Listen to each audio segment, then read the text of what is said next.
Nous allons voir dans cette vidéo comment rentrer une évaluation et noter une classe. Il faut aller dans la rubrique évaluation. Ici, on voit la liste des devoirs que l'on a déjà créés. Donc, on va voir l'intérêt de créer des devoirs et d'ensuite valider les élèves. Donc, on va ajouter un devoir.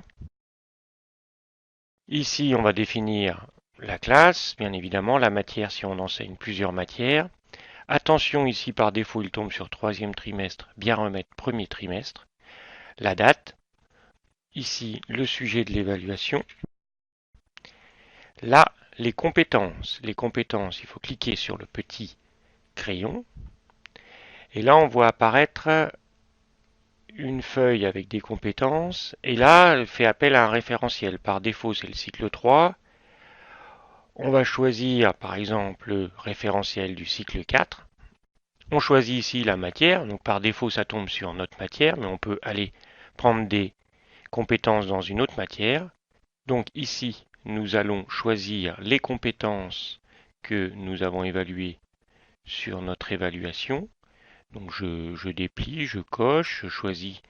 Et là, on voit que n'apparaissent que la liste des compétences de ma matière qui correspondent exactement au BO de 2015. Une fois que j'ai choisi mes compétences, je valide. Elles apparaissent ici.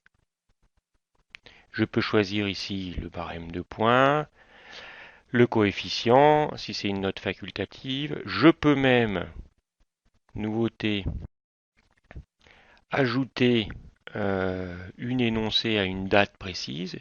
Et surtout, si je veux, je peux diffuser un corrigé à une date précise qui ne s'affichera donc pour les élèves que à un certain moment.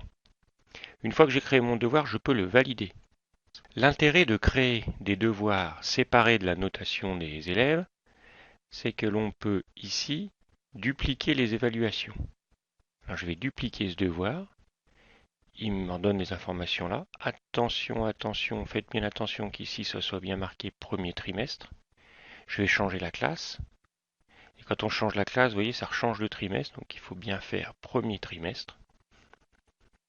Donc j'ai juste changé la classe. Ici, j'ai toujours les mêmes compétences, les mêmes barèmes. Je valide.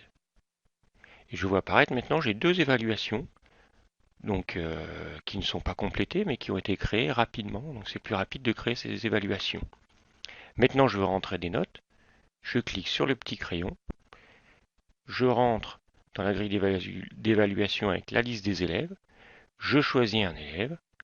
Ici, je mets sa note. Je choisis le niveau de maîtrise pour chaque compétence.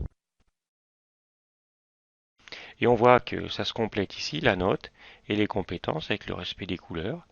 Et ainsi de suite, hein, je peux comme ça faire chaque élève. Quand c'est terminé, je valide. On voit ici la barre de progression pour savoir si on a complètement complété ou pas toute la classe.